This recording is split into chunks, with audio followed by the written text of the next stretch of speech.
All right, guys. So this is our final training session of the week. Well, aside from mobility tomorrow, but that's not a big deal. Um, Final weight session of the week. We're gonna be doing dynamic effort bench press to get started. We have the neutral grip, Swiss bar out, football bar, whatever you want to call it. Neutral handle. Red mini bands hooked up, doubled. I only do that specifically for bench press. And same deal as yesterday, man. We're just gonna roll up to a weight that we can do between 0.8, 0.85, maybe as low as 0.7. The deadlift was kind of throwing me for a loop because I couldn't get up past 0.7. I don't know why, because it felt fast too. So I don't know if I was fucking something up or what. Maybe the band tension was all warped up or something. I don't know. Anyway, we're not going to focus on it too hard. But same deal as yesterday. We're just going to keep the tape rolling, bang out all 10 of our sets, I believe. I think it's 10 by 3. And we'll probably stick to 135, maybe 145. I don't know. 135 is probably solid. And then, again, because we're going to progress from there, right? So, but with the dynamic effort lifts, I normally don't go up by a whole lot. 5 pounds, maybe 10 on lower body, especially since speed is the emphasis, right? Not weight on the bar. So with that being said, we're going to go ahead and do empty bar first. And then I probably will do an interim set at 95 before I go to 135. So I don't rack my head on the bar here.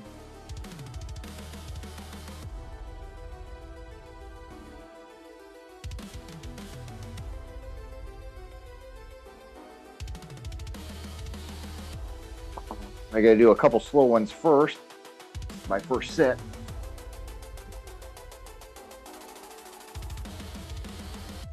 Standardize my ROM here too. So where I'm getting. Now I'll speed it up.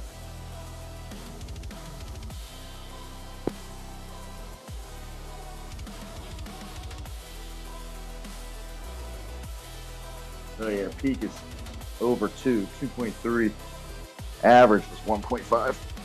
That's feeling really fast.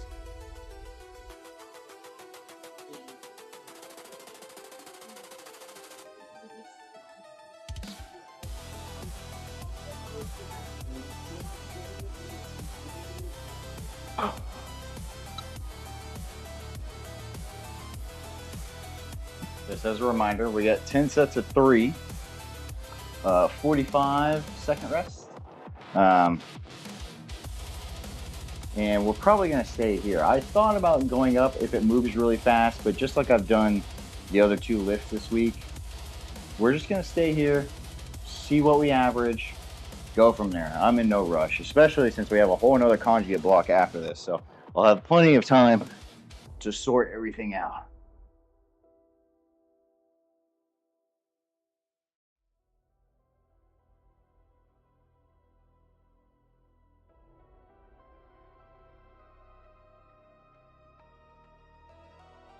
Although that is moving really fast. Yeah, my average is 0.96. That's really fast.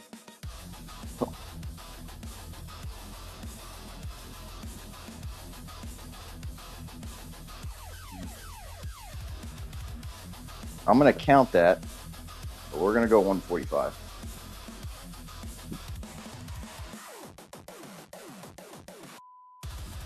Oh, almost threw a 10 on there. Don't want to do that.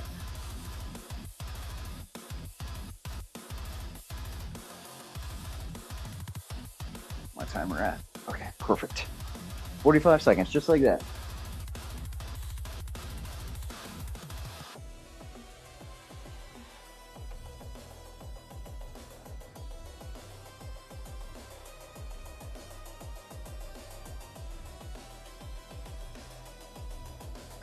Still at 0.9. Crazy.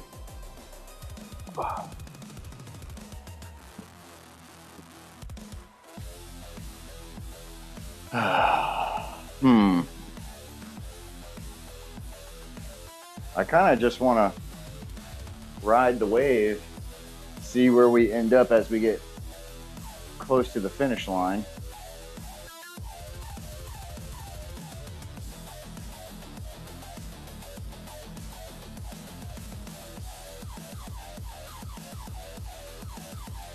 That'll probably just be what I end up doing, to be honest. I don't want to go up again. We're just going to ride this wave.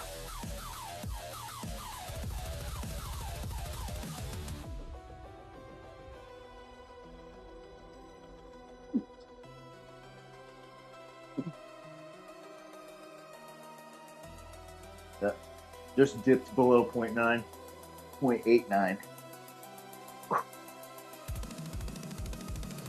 So I don't, typically on anything that I do, I don't really like making several weight adjustments, especially when there's a decent amount of volume involved.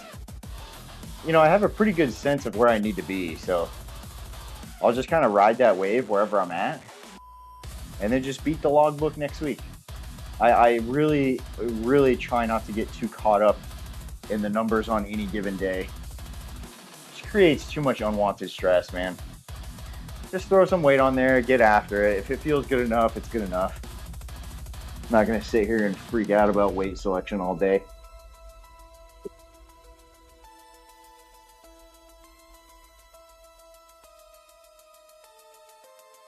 I lost my bar path on that second one.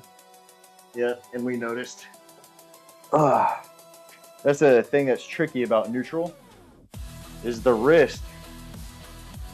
When it's in that, or when the hand is in that neutral position, it's easier for your hand to do this than it is for your hand to do this.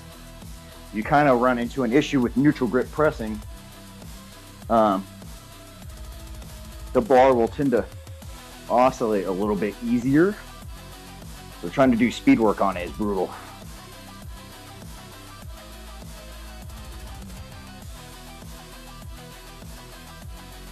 All the more reason, we sped it back up, all the more reason to really death grip the bar. And I know that's a little counterintuitive because some people, like powerlifting coaches, aren't necessarily a fan of death gripping the bar on a bench press because it can take away some of your thoracic extension. But I also only really think that's relevant for people that are trying to eke out, you know, single-digit percentages of improvement. I think for the vast majority that like just want to bench relatively heavy for who they are, like, you know, or their experience, whatever, I teach them death grip the bar because I want as much tension as possible. I don't want you to approach it lackadaisically, right?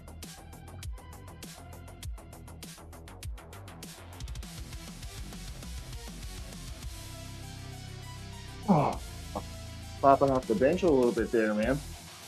We're back over 0.9. How many reps is that? It's 18. I probably could go up again to, what did we say, 155? Yeah, I just don't want to. I've already made the one jump. This feels fine. It's a little faster than what I want, but we do it again next week. Excuse me. So we'll add load next week, especially since we do still have 12 reps to go, so we could slow down. It's definitely possible. At least not on purpose.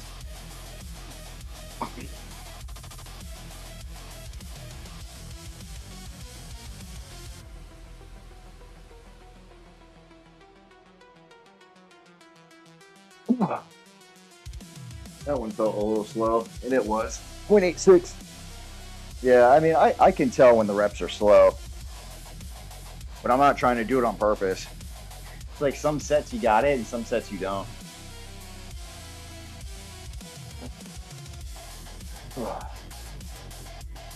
That was 21, right?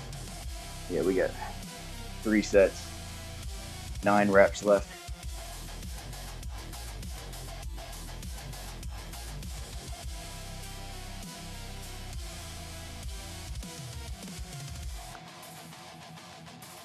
I did take a little bit longer of a rest on a few of those because I was yapping so much.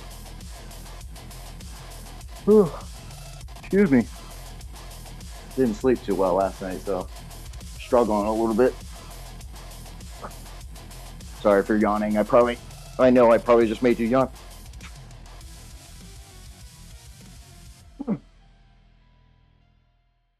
Back up to 0.9.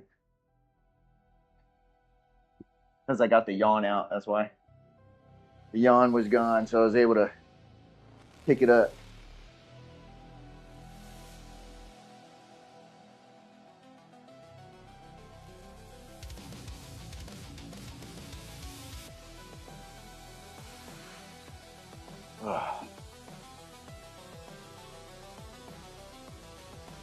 Two more sets, man. Two more.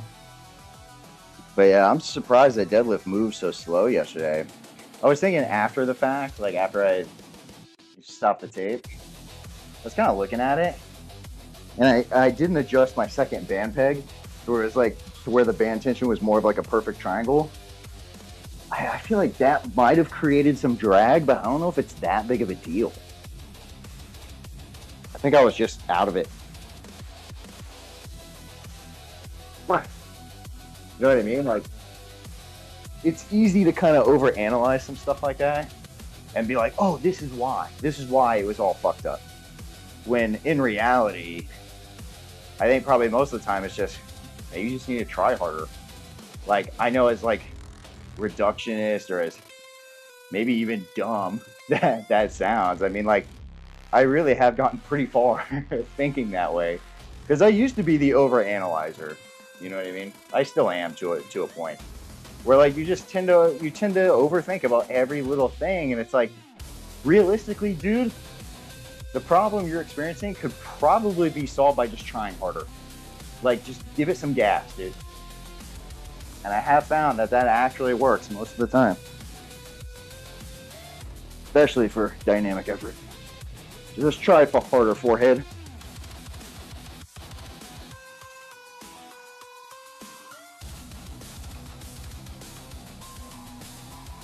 Guys, we stayed over 0.9 basically that whole time. We had a few sets that we dipped under, but it's good. Well, we're all done with that, so I'm going to log all my stuff, clean this up, and we're going to decline bench. Not with the bar. We're going to do dumbbells again, and I think it's like sets of 8, I believe. So decline dumbbell press for 8 reps. So we got slight decline press. Previous PR in this is pretty fucking heavy. We're starting at 70 pounds. Now my decline isn't anything insane. It's literally like 10 degrees, which is ideal.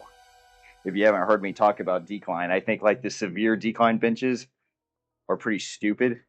There's no reason to decline your bench that much. I mean, a slight decline is all you need to get your shoulders in a better position to where the press doesn't feel like shit. And you also don't need that much decline either to target the lower area of the pec.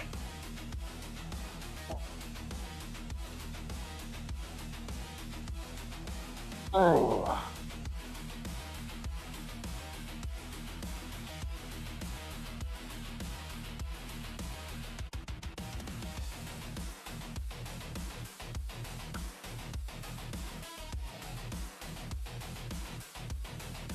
It was 70 pounds for 8. It was already feeling kind of heavy, so that's not a good sign. We'll see how heavy we can go here. I'm looking for like 100. 100 would be great. Jump straight to 90 pounds. Should be doable.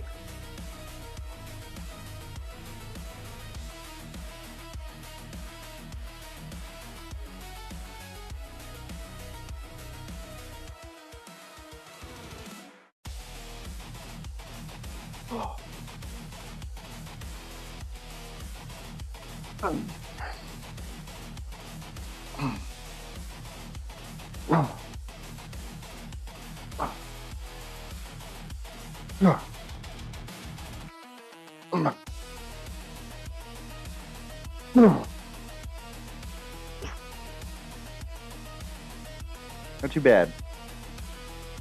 Ah.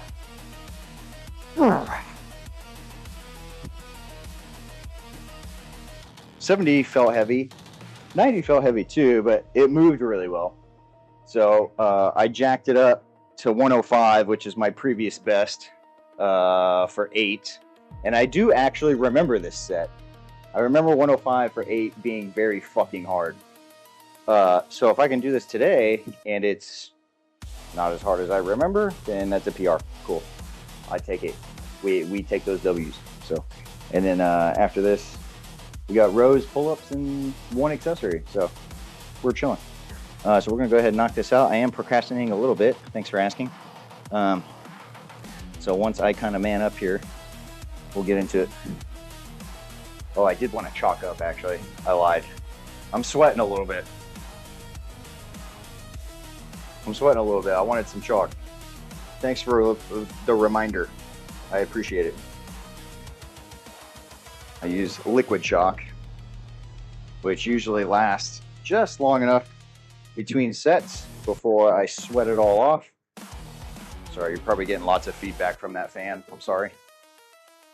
All right. Let's go, baby.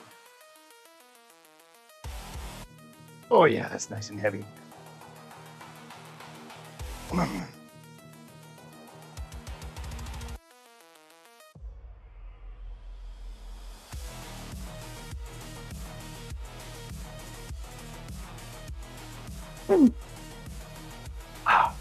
That counts, by the way. Sorry.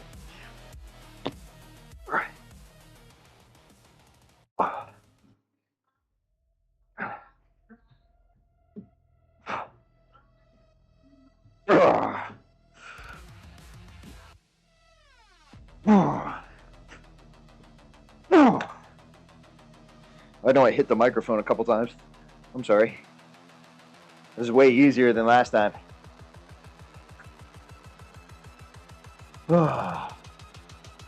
Split stance rows. Starting with something super light. A little 60-pound dumbbell here. Split stance, not kneeling. We got 10. No rotation either. It's going to be pretty strict.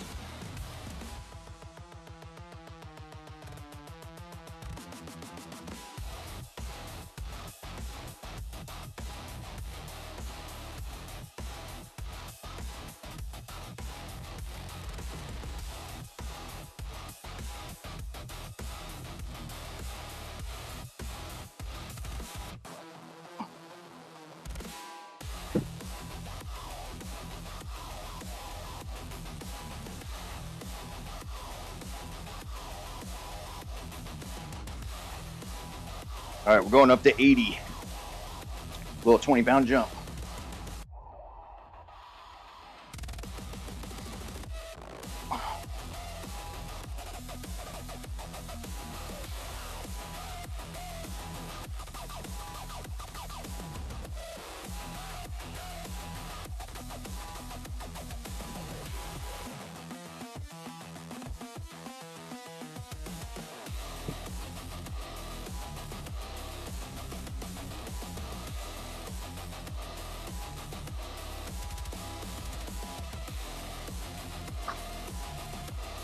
No, I'm hitting my mic a couple times. I'm sorry.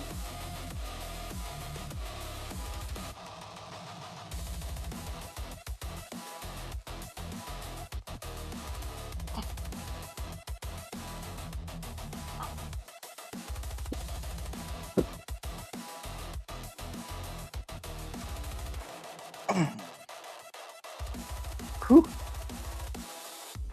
Last one. We're getting 95 here. 95.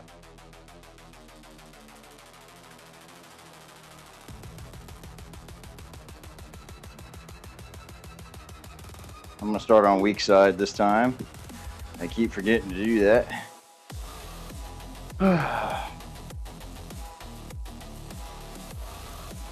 It's always easier when you start weak side first.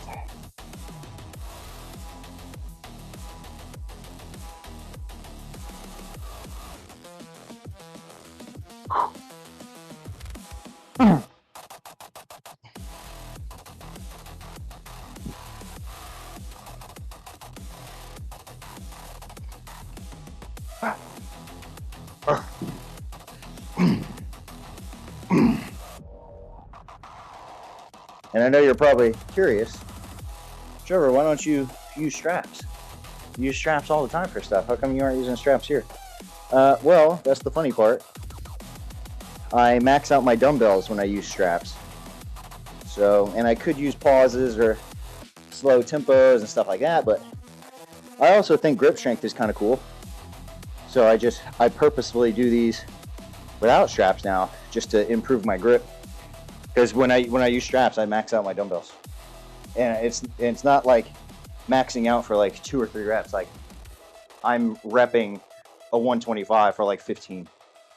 So yeah, barehanded 95 for 10 is already kind of tough. So we got plenty of room to grow with just raw grip strength.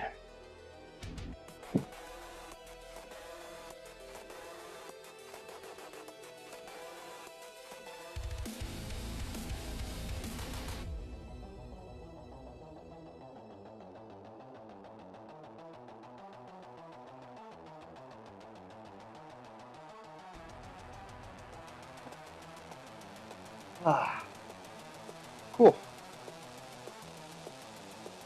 All right, fellas. This is a neutral grip pull up for 6 reps. We're gonna do body weight and then 25. 25 is a PR, and I can't believe I didn't do more than 15 pounds.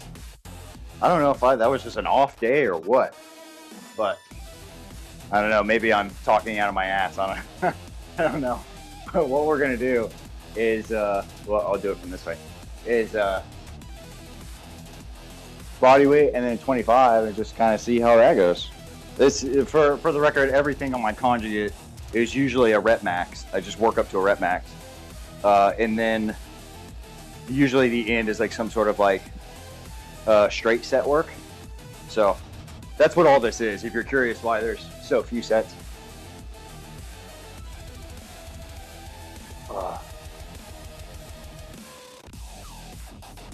6 of them. Oh God. Sorry. The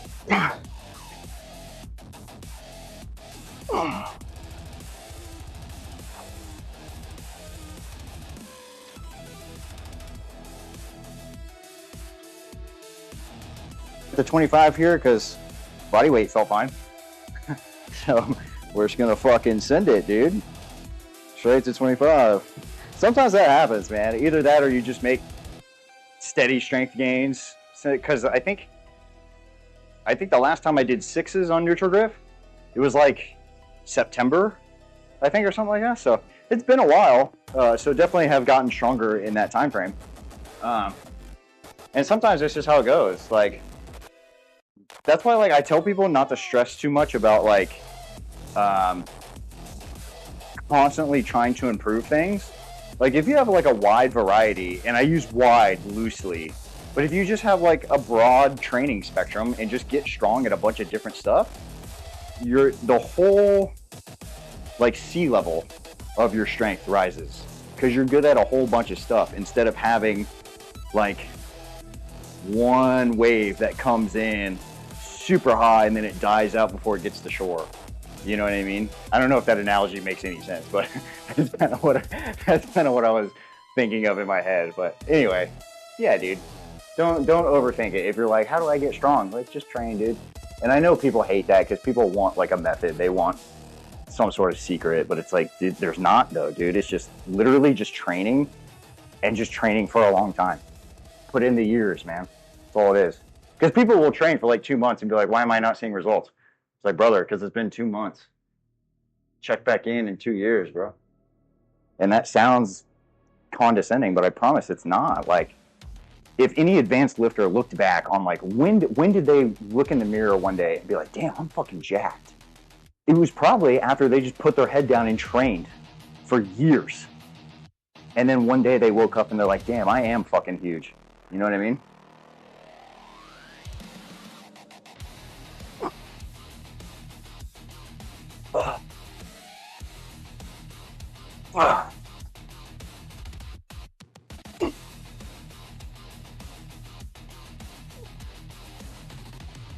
Oh, yeah. Oh, smooth. We could probably do one more.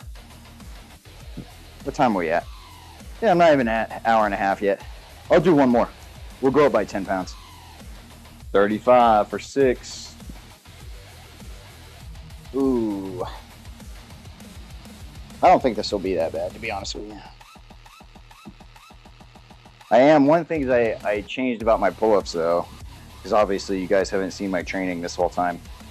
I used to stop a little early on my pull-up variations because it felt like it was full ROM, but I was like keeping tension on the muscle still, or just staying out of like completely extended. And a few months ago, I decided I'm just going to go full ROM in terms of letting the weight just pull my shoulder all the way up, pull my shoulder blade all the way up. And you definitely feel weaker because muscles are being completely elongated, and it's easier to produce more force from that position, but you're at such a disadvantage on the way up, because as soon as you hit like that 90-degree mark, moment arm is the longest, right? So like trying to get over that is just, oh, it's fucking brutal. But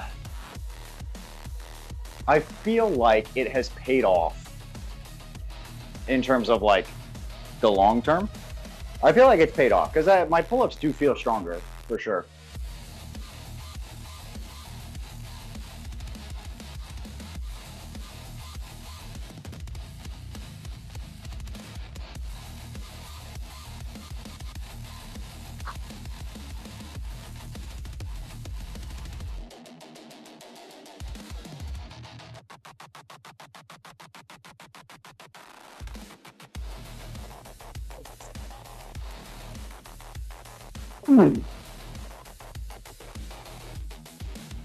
Oh, wow.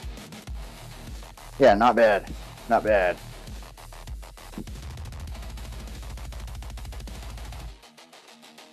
All right, guys, we got 3 sets here with the 10s because I don't know how hard this is going to be. It's been a while. We're doing YTIs. If you're familiar with this, you know how much it sucks. So we got 3 positions, which counts as 1 rep. So for example, I'll go ahead and start the set. We're doing 10 Y, T, I. And I forgot I do thumbs up for Y on this one at least. 2.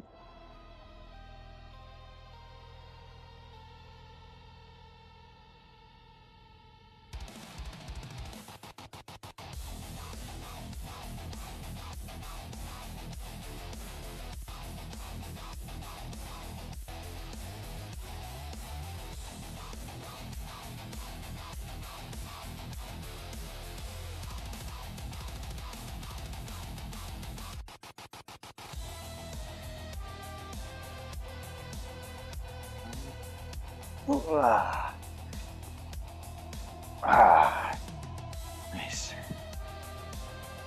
Whew. And if you've never done these, I recommend them, honestly, because it's a great way to get a bunch of volume done in a short amount of time. And of course, the pump always feels great.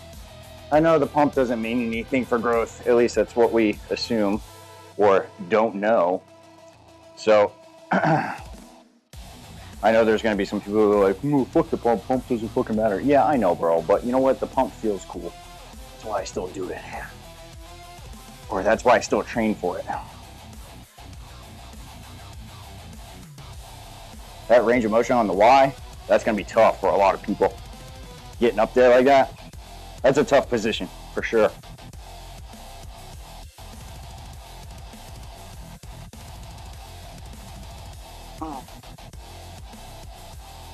I can't figure out what to do with my legs.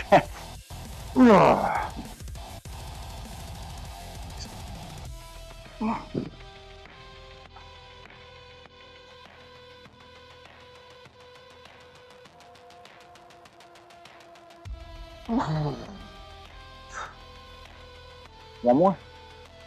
Ah, ah, nice.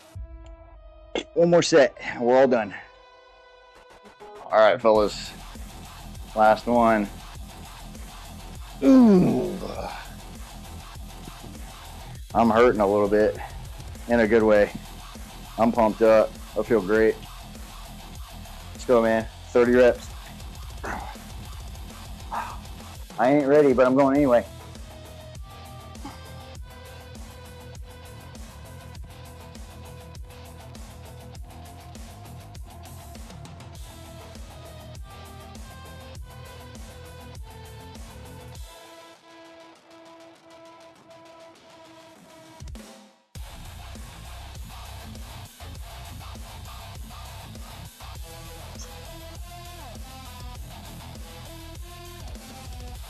Oh.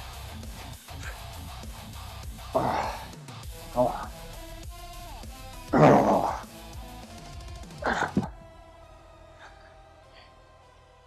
Oh. Oh. Oh. Nice. We did it. All right. Sorry, so I'm not squinting the whole time. So you guys are going to talk to the shades. Sorry. I had a friend talk to me like, why are you wearing sunglasses in your garage? And I'm like, because it's fucking bright out here, dude. Whew. Anyway, uh, this week was awesome, dude. It feels so good to be back in the conjugate. I fucking love it. I really do. So that's kind of the gist, man. What y'all witnessed this week, it's kind of how it goes. So 2 max effort days, 2 dynamic effort days, and it's basically lift, conditioning, lift, conditioning, lift, lift, and then mobility at the end of the week, which is tomorrow. That's pretty much how it goes, dude. And it's a blast. The program outline, kind of what you guys witnessed this week, doesn't really change. It's pretty much the same logic all the way through. Primary KPI lift. Then you have a supplemental, which is usually the opposite pattern. In the case of bench press, I double up. But I can't do that for lower body. It's just way too much load. So like, for example, if you were to do like a max effort squat and then like an accessory bar squat and then a hinge, shut the fuck up. That's insane. There's so much load, dude. It's actually crazy. If you were to do like 2 strength schemes, like, 5x5 squat and then 5x5 hinge, that probably wouldn't be too bad. The more advanced you get, one would have to be closer to a 5RM and the other one would have to be more submax. Like you wouldn't be able to do both. You'd be handicapped for way too long. Or depending on your leverages. Like if you have really shitty leverages, you'd just be so sore for so long it wouldn't work. But anyway, that's a different subject. But basically what you guys saw is it. So KPI, main supplemental, and then accessories. In the case of lower body, I always train a single leg pattern, and then accessories after that are glute hamstring dominant. And that's pretty much it, dude. I don't really do any arm work during conjugate because I don't really like arm work. Not really. It's okay when you do it every once in a while. That is a big ass fucking wasp. Did y'all see that on camera? Look at that fucker. Thing's like straight out of fucking Biomutant Lab. Holy fuck. Anyway, hopefully it doesn't sting the shit out of me while I'm standing here. I can hear him. I can hear this son of a bitch. He's here somewhere. Anyway, I'm going to hurry up so I can get away from this thing. That's the gist, man. It's mostly posterior chain emphasis, and that's because we are emphasizing, I had to make sure my camera didn't die, making sure that because we're emphasizing SBD and like maximal, axial loading, I have to take care of my posterior chain. So it's lots of glutes, lots of hamstrings, lots of back. And that's how I've been able to train for as long as I have been, because I take care of the backside and I don't go too crazy with my weight selection. As y'all will see throughout the blog, I just beat the logbook, dude. It's not anything crazy. I show up, I beat it by 5 pounds if I can, or match. Move on. Who cares? If I feel like a PR is there, I go for it. Otherwise, chill out. So that's all. I'll see you guys next week for week 2. So, adios.